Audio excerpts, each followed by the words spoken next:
नमस्कार. प्रणतानां वसीकत्वं देवी गुणार्णवारिणी त्रैलोक्य वासना मिळे लोकांना प्रभाव. प्रथम श्लोक जो म्हटलाय तो देवीच्या वंदनासाठी आहे. जगदंबा माऊलीला वंदन करून उपस्थित राम भक्त बंधू आणि भगिनी आणि मानकरी मंडळी, माझे मित्र मंडळी आणि माझ्यापेक्षा ज्ञानी असलेले या सर्वांना वंदन करतो. आणि जी जबाबदारी माझ्यावर सोपवलेली आहे, रामरक्षा म्हणजे काय, रामरक्षा का म्हटली जाते आणि रामरक्षा कोणी लिहिली, याचा आपल्या जीवनात उपयोग काय आहे, हे मी थोडक्यात 2 मिनिटात तुम्हाला सांगणार आहे. ज्या पुस्तिका तुमच्याकडे दिलेल्या आहेत त्याच्यात रामरक्षा आहे. भीमरूपी म्हणजे मारुती स्तोत्र हे सुद्धा त्याच्यात दिलेलं आहे. प्रभू रामचंद्रांना या ठिकाणी वंदन करतो आणि रामरक्षा म्हणजे काय हे थोडक्यात सांगतो. पहिल्यांदा रामरक्षा ही कोणी लिहिली? जटाधारी कंठ जो शंकर, जो स्वतः राम भक्त आणि स्वतः राम नामाचा जप करतात, अशा या प्रभू शंकराने बुधकौशिक या ऋषींना स्वप्नात दृष्टांत दिला आणि सांगितलं, हे बुधकौशिक ऋषी, जशी मी रामरक्षा तुला सांगतो तशी तुम्ही घ्या आणि ही साध्या सोप्या सरळ भाषेत, संस्कृत भाषेत तुम्ही ह्या लोकांपर्यंत पोहोचवा, जेणेकरून ह्या रामरक्षेचा उपयोग प्रत्येक राम भक्ताला, प्रत्येक मनुष्याला आपल्या व्यवहारासाठी उपयोग करता येईल. त्यानंतर बुधकौशिक आपल्याला स्वप्न पडतं. स्वप्न सगळ्या उठल्यावर लक्षात राहत नाही. स्वप्न ही प्रत्येक माणसाला पडत असतात. पण अशी स्वप्न अशी दिव्य माणसांनाच पडतात. त्यातले बुधकौशिक ऋषी होते. बुधकौशिक ऋषीचा इतिहास सांगत नाही. जशी रामरक्षा प्रभू शंकराने जशी सांगितली तशीच्या तशी बुधकौशिक ऋषींनी ही रामरक्षा लिहून काढली. रामरक्षेची सुरुवात ही छंद ऋषीपासून होते. छंद ऋषी म्हणजे काय? अस्य श्री रामरक्षा स्तोत्रमन्तस्य, म्हणजे ही रामरक्षा पुढील प्रमाणे आहे. संस्कृत भाषेत दिलेली आहे. बुधकौशिक ऋषी ही रामरक्षा बुधकौशिक ऋषींनी लिहिली. ती पुढील प्रमाणे आहे. श्री सीता रामचंद्रो देवता, ह्याची देवता सीता रामचंद्र अशी देवता आहे. अनुष्टुप छंद, ज्यांचं संस्कृत झालेलं असेल त्याला छंद म्हणजे काय? मराठी भाषेत सुद्धा व्याकरण पद्धती छंद हे सर्वांना माहिती असेल. अनुष्टुप छंदात ही रामरक्षा लिहिलेली आहे. सीता शक्ती, त्याची शक्ती कोण आहे? तर सीता शक्ती, शक्ती ही नारी शक्ती असते, सगळ्यात शक्ती असतात, तशी ही शक्ती असते. शक्ती म्हणजे आपली शक्तीपीठ आहे. जगदंबा माऊली ही शक्तीपीठ आहे. म्हणून सीता शक्ती श्रीमद हनुमान की जगम, याचं तिलक हनुमान आहे. श्री रामचंद्र प्रीत्यर्थे जपे विनियोगा, रामचंद्रांच्या प्रीती करण्यासाठी राम प्रभू रामचंद्रांची आपल्यावर कृपादृष्टी व्हायला हवी, ते आमच्या मनात राहायला हवे, म्हणून मी रामरक्षा या ठिकाणी म्हणतो. तसा या ठिकाणी रामरक्षेची सुरुवात यापासून होते. आणि रामरक्षेची सुरुवात झाल्यानंतर पहिला श्लोक जो आहे, चरितो रघुनाथस्य शतकोटी प्रविस्तरम् एकैकमक्षरं पूसा महापातकनाशनम्, इसका पहिला श्लोक आहे. तर श्री रघुनाथाचे चरित्र हे रामरक्षेचे चरित्र मांडलेले आहे. हे 100 कोटी नव्हे, 1000 या श्लोका इतकी विस्तृत आहे. हे रामरक्षा ही रामरक्षा खतम केली असता मनुष्य पापातून मुक्त होतो. त्यानंतर ध्यान जे दिलेले आहे ध्याये दादाबाहं मृतशरशं बद्धपद्मासनं प्रीतं वासोवतानं नवकमलस्पर्धिनेत्रं प्रसन्नं वामाङ्गारूढसीता मुखकमलविललोचनं नीरदापं नानालङ्कारदीप्तं दधतनुर्जटा मण्डलं रामचन्द्रं. या ठिकाणी ध्यान म्हणजे प्रभू रामचंद्राचं वर्णन बुधकौशिक ऋषींनी केलेलं आहे. हे कसं त्याचे हात जो अजानुभव आहे गुडघ्यापर्यंत हात त्याचे लांब आहे, ज्याने धनुष्यबाण धारण केलेला आहे, जो पद्मासनात बसलेला आहे, ज्याने पिवळे वस्त्र धारण केलेले आहे, ज्यांचे डोळे कमळाच्या पाकळीप्रमाणे सुंदर आहे, जो प्रसन्न असून ज्याच्या मांडीवर बसलेल्या सीतेच्या मुखकमलाकडे ज्याची दृष्टी आहे, ज्यांची कांती मेघाप्रमाणे श्याम वर्ण आहे, जो अनेक प्रकारच्या अलंकाराने सुशोभित आहे, जो मोठे जटामंडल धारण करून हा प्रभू या प्रभू रामांचे मी ध्यान करीत आहे. असे बुधकौशिक ऋषींनी ध्यानात रामचंद्रांचे या ठिकाणी वर्णन केलेले आहे. प्रत्येक श्लोकांचा अर्थ सांगत नाही, जे जे महत्त्वाचे आहे ते थोडं थोडं समजतो आणि पुढे रामरक्षा पुस्तिकाप्रमाणे आपण म्हणायचे. रामरक्षा प्रणेवाज पापकनीम सर्वकामां शिरोमे राघव पादो आनंद श्रद्धामया. सुविख्यात रघुराजांच्या वंशात जन्मलेले राम माझ्या मस्तकाचे रक्षण करो. दशरथाचा पुत्र राम माझ्या कपाळाचे रक्षण करो. रामरक्षेचा हा मी जो काही श्लोक म्हटलेला आहे, शिरोमे राघव पादो आनंद श्रद्धामया. वाढदिवसाला आम्ही अनेक प्रकारे ज्याचा वाढदिवस असतो त्यांचे आम्ही गुणगान करतो, ते आता काय मी म्हणत नाही, परंतु आजपासून एक आपण प्रयत्न करायचा आहे. या रामरक्षेत चौथा जो श्लोक आहे, माझ्या पुस्तकात चौथा श्लोक आहे, मी जो म्हणलेला रामरक्षा प्रदेवाज्ञा पापकनीम सर्वकामां शिरोमे राघव. आजपासून शिरोमे राघव पादो, प्रत्येकाचा वाढदिवस आहे तरी शिरोमे राघव पादो आनंद श्रद्धामया कौसल्ये शोभातु विश्वामित्रंची. म्हणजे ज्याचा वाढदिवस आहे त्याचं रक्षण कसं करू रामरक्षा रक्षण कसं करायचं आपल्यासाठी आहे. हे मी वाढदिवसाचं एक उदाहरण तुम्हाला सांगतो. तर हा राम माझ्या शिरो कपाळ भागाचे संरक्षण करो, माझ्या भालप्रदेशाचे संरक्षण करो. कौसल्य कुशवालु विश्वामित्र प्रश्ने घाणम भागवंतराला मुखम सौमित्री वत्सला. माझ्या जिव्हाचे रक्षण करो, माझ्या हाताचे रक्षण करो, माझ्या पायाचे रक्षण करो, माझ्या कंठाचे रक्षण करो.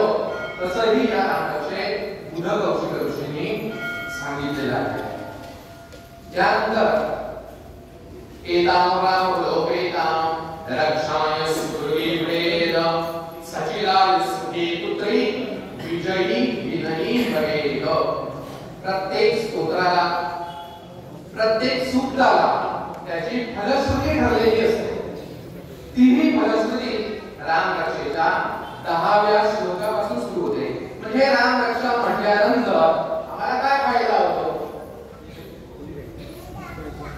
रामरक्षेच्या सामर्थ्याने युक्त असलेल्या या रामरक्षेचे जो पुण्यवान मनुष्य पठण करेल तो दीर्घायुष्य, सुखी, पुत्रवान, सर्व कार्यात विजयी मिळवणारा व विनय संपन्न करणारा होईल. जसं ह्या रामरक्षेच्या 10व्या श्लोकात फलश्रुती या उद्देशाने या ठिकाणी सांगितलेला आहे. दुसरा टप्पा येतो हा रामरक्षे प्रभू रामांचे गुणगान गाण्यासाठी. गुणगान म्हणजे काय? म्हणजे श्लोकात अध्यात्म ध्यानात बुधकौशिक ऋषींनी ध्यान करून रामचंद्र कसे आहे हे सर्व त्या ध्यानात सांगितलेले आहे.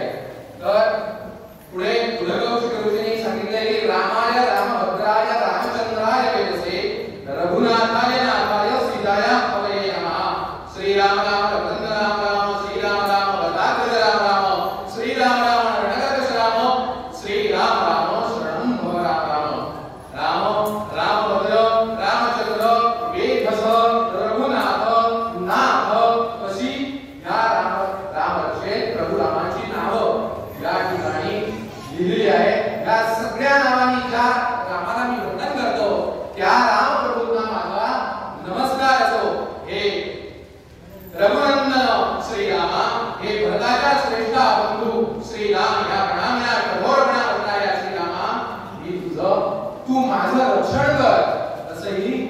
रामरक्षेत सांगितलेलं आहे. तशीही या ठिकाणी कुलकौशिक ऋषींनी काही श्लोकात 38 श्लोकात रामरक्षा आपल्याला प्रकट करून दिलेली आहे, आपल्याला लिहून ठेवलेली आहे. आजपासून रामराज्य सुरू झालेलं आहे. प्रत्येकाने दररोज संध्याकाळी ही रामरक्षा पठण करावी. या रामरक्षेचं तुम्हाला काय फळ मिळतं हे आपण स्वतः जाणा, मुलांना शिकवा. YouTube वर वगैरे सगळीकडे याची माहिती आहे, पुस्तिका तुम्हाला दिलेली आहे. जर तुम्हाला कधी संशय आला मला फोन करा, मला बोलवा, तुमच्या वाडीवर कुठेतरी भेटा. मी सर्वांना रामरक्षा कशी म्हणायची, काय असतं हे सर्वांना विनामूल्य सगळ्यांना मी ते शिकवेन असं या ठिकाणी तुम्हाला मी जाहीरपणे सांगतो. आता आपण रामरक्षेचं या ठिकाणी पठण करूया. थोडं सांगतो. पुस्तकात बघा ना, श्री गणेशाय नमः. Namaste.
लिप्यते पापै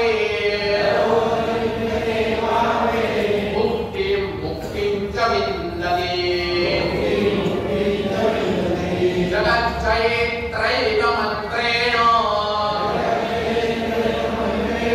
रामनाम्नाभिरक्षितम् यः कण्ठे धारयेत् तस्य बलस्थाः सर्वसिद्धयः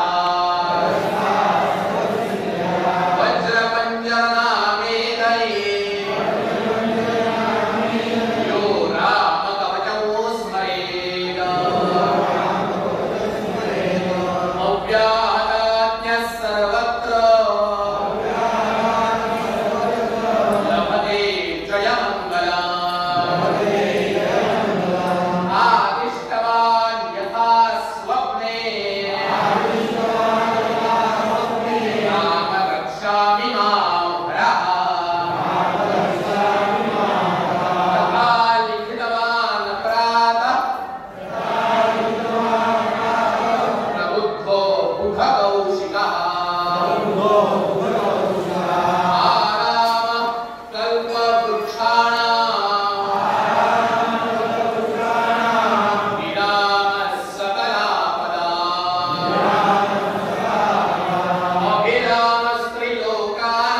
अभिरामस्त्रिलोकानाम् रामः श्रीमान् सनप्रभुः करुणौ रूपसम्पन्नौ सुकुमारौ महाबलौ पुण्डरीकविशालाक्षौ क्षीरकृष्णाजिनाम्बरौ वनमूलाशिनौदान्तौ तापसौ ब्रह्मचारिणौ पुत्रौ दशरथस्यैतौ भ्रातरौ रामलक्ष्मणौ शरण्यौ सर्वसत्त्वानां श्रेष्ठौ सर्वधनुष्मदां रक्षः कुलनिहन्तारौ रायेतानो रघूत्तमौ आत्तसज्जधनुषा विसुस्पृशा रक्षया शुभनिषङ्ग सङ्गिनौ रक्षणाय मम रामलक्ष्मणा भद्रतः पति सदैव गच्छताम् सन्नद्धः कवची खड्गे चापबाणधरो युवा गच्छन्मनोरथोऽस्माकं रामः पातु स लक्ष्मणः रामो दाशरथिः शूरो लक्ष्मणानुचरो वरी धातुस्थः पुरुषः पूर्णः कौसल्येयो रघूत्तमः वेदान्तवेद्यो यज्ञेशः पुराणपुरुषोत्तमः जानकीवल्लभः श्रीमान् अप्रमेयपराक्रमः इत्येतानि जपन्नित्यम् मद्भक्तः श्रद्धयान्वितः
आता मारुती सुब्रमण्य